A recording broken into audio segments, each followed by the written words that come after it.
just a much easier model and a much lower friction model for customers, because they're not second guessing their purchase. They're not waiting for weeks for delivery and then thinking, "Oh, maybe I shouldn't have bought it." Okay, so somebody has noticed these signs and perhaps they are already losing money dropshipping. What do you think they should do to stop and rethink and move in a different direction? Yeah, well, there are probably just some red flags to look out for that will tell you that the direction you're moving in might be problematic down the line. So if you see these red flags, probably need to pause and just reevaluate the model or the path that you're going down, because it's not too late to change. So the first would be consistently high refund requests. If you're getting lots and lots of refund requests, it's usually indicative of a customer dissatisfaction somewhere along the journey, whether that's in the long delivery times, if it's in the product quality when the products actually do arrive. It's like if you were running a restaurant and like 1 in every 3 people that ordered a meal was just sending it back to the kitchen and saying, "No, I'm not having that, it's going back." The solution to making that restaurant better is not just to make more meals and to just churn through more customers and say, "Okay, well, if we make 3 times the meals, we'll be okay." Obviously, you have to fix the problem as to why is the food being sent back. So that's the first thing.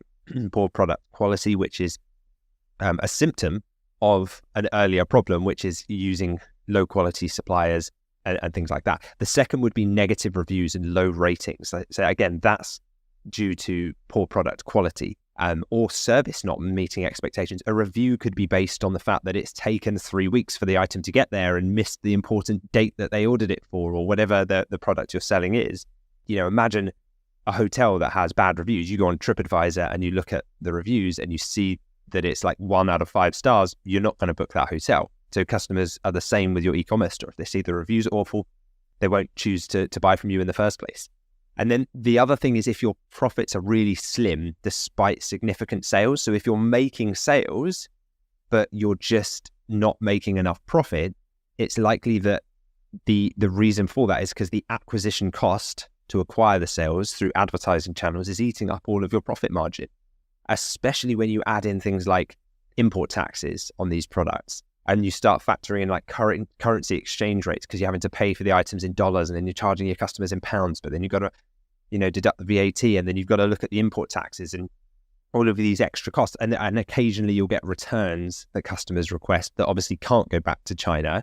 And therefore you have to just accept those returns and refund customers. Well, every time you do that, you're losing not only the retail cost of the product, but also the trade price you paid for it as well. So it's kind of a double hit.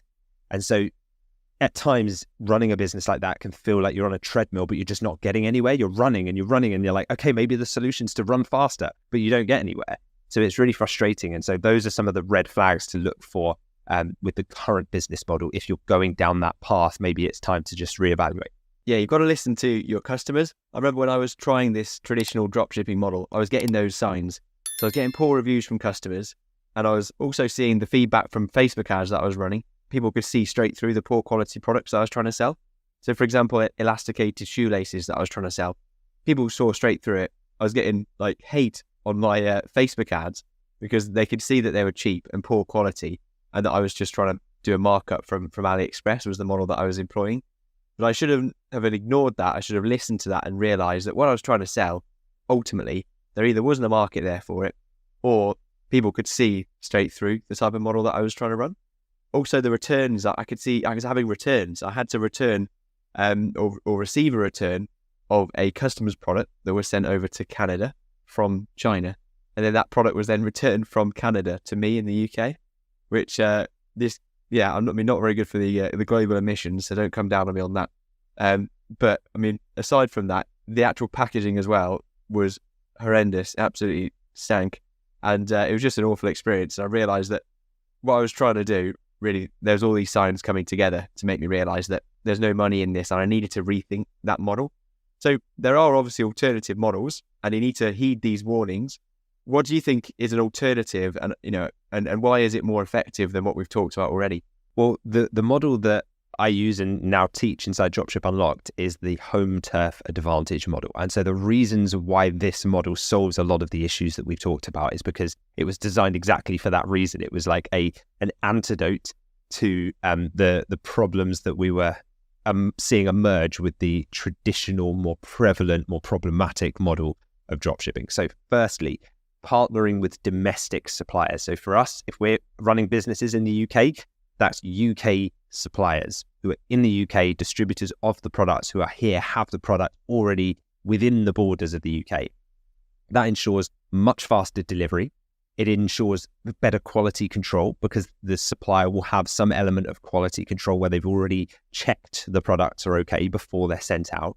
That's important to consider as well, because it doesn't mean that the products were manufactured in the UK. They could have been manufactured abroad. But if someone else has dealt with the importing of the product, paid all the relevant duties, checked the product quality, and has them ready with a good courier partner to just send out the very next day within the UK, which is always possible. You can pretty much do next day delivery anywhere in the UK from the UK.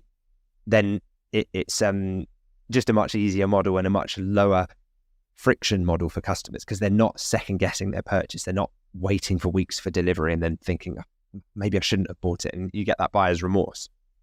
The other thing is we talked about the low value product and how it's quite difficult to make profit on sale number one. And so you're relying on future business. Well, with this model, the Home Turf Advantage model, we focus on higher value products that have much, much higher profit amounts. So the margin percentage usually is about 30% we're looking for.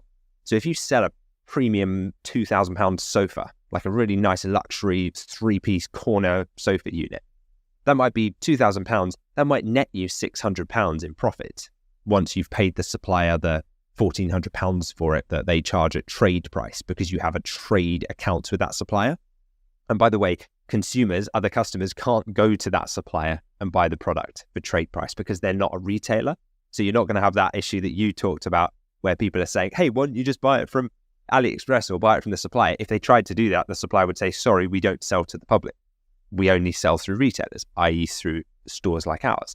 So if you can make £600 profit on your first sale, firstly, it takes the burden and the pressure off you having to make ads work so well because you could spend £50, £100, £200 on ads if you wanted to acquire that sale and still be really profitable.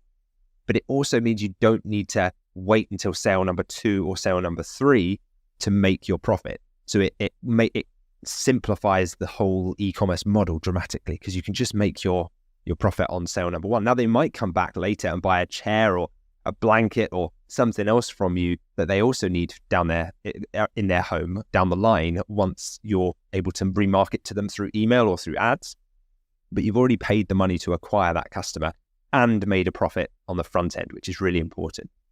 The other thing is if you want to build a strong brand, building a retail store like this really sets you apart because the customer reviews are good because you can offer that really premium, like concierge level service to customers because how many £2,000 sofas are you going to be selling in the day?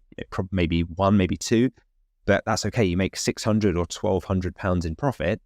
You only need 2 sales in the day. So you can really look after those 2 customers. And I say your virtual assistant eventually can look after those customers once you're in a position to hire one of those. And so it's once you're known as the best in the business and you niche right down to a specific subset of customers and a demographic that you serve, you build a brand reputation, you build that brand loyalty, and you start to actually build asset value in a business that you could one day sell and remove yourself from and either just outsource completely or decide to exit the business and sell it. So yeah, those are some reasons why the Home Turf Advantage model was designed to work and specifically solve the problems that we talked about in the earlier part of this conversation.